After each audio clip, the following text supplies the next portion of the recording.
فأنا عايزة أقول للشباب الصغير، أنت لو بتحلم إن أنت تطور من نفسك اشتغل على نفسك. عايز توصل لحاجة ادرس، دعم الموهبة بتاعتك أو دعم شغفك بالدراسة وطور من نفسك. لو انت شايف ان انت عايز تبقى استاذ محاضر يبقى لازم تمرن صوتك، لازم تمرن الخط بتاعك، لازم تمرن حركات جسمك فتلعب رياضة.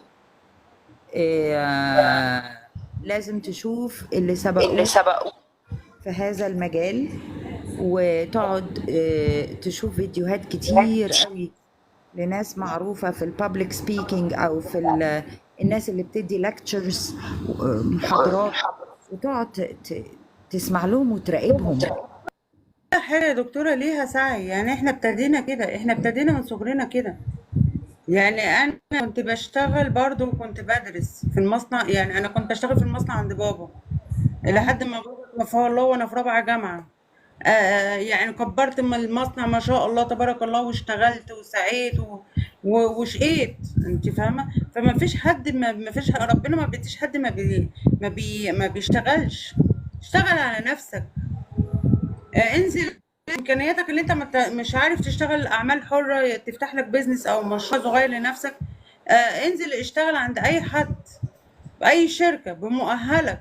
خد كورسات تبع وزاره الاتصالات مجانيه، خد كورسات تبع القوات المسلحه، خد كورسات في مكان، بس اشتغل.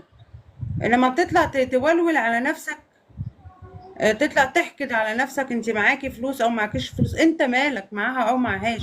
ست شقيانه طول عمرها جت خبطت عليك وقالت لك اديني رغيف عيش. واحده طقلها بتقول لك انا شقيانه من صغري بشتغل وسافرت واجتهدت على نفسي ووصلت اللي انا بقيت دكتوره كبيره. ربنا يرفع شأنك اكتر واكتر يا دكتور. متشكرة. انت طالع تقول معاكي يعني تفكيرك وكومنتك اصلا غبي، يعني انت حاجة غريبة يعني. كلنا بنشتغل، يا كلنا فندم، هو بنتعب. مقصود كلامه، لا مؤاخذة فاتح كلامك، مقصود كلامه ايه؟ اللي هو عايز يعني ايه؟ يعني ما انا اسف في يشتغل اللفظ، الشغل عايز ايه؟ يكسر مقاديفك ومقاديف الدكتورة ومقاديف ده عشان ايه؟ ما يبقى هما اللي في الملعب. هو واحد لا مأجور بس شغال انا انا شغال انا بس ضد انا بلده. انا دايما يا استاذ ابراهيم، انا بقالي 3 شهور بتكلم. اي حد عايز يبقى معاه يشتغل، اسعى اشتغل صح، على نفسك. صح. حتى لو سنك كبير اشتغل على نفسك في كورسات اونلاين، اشتغل على نفسك. انما هتطلع تحسد في ده وتحقد في ده، وده معاه وده معهوش وده مش، هو وانا مش معهوش. لاقي لا ليه؟ انت كل ما انت ربنا تقولي الحمد لله ربنا بيزيدك، كل ما انت بتحمد ربنا صح ونعم وبتشتغل بالله. وبتسعى، صح. ربنا شايفين بيديك يوسف قوة بيرد وطاقة ازاي؟ وفلوس كل حاجة. شايفين يوسف ردد ازاي؟ كلامي للي في الكومنتات، صفي النية كده يا حبيبي وتوضى قبل ما تيجي وتتكلم عن مصر، لأن البلد دي شريفة وفيها شرفاء، مش كل اه، الناس شاب صغير. كدابة زيك.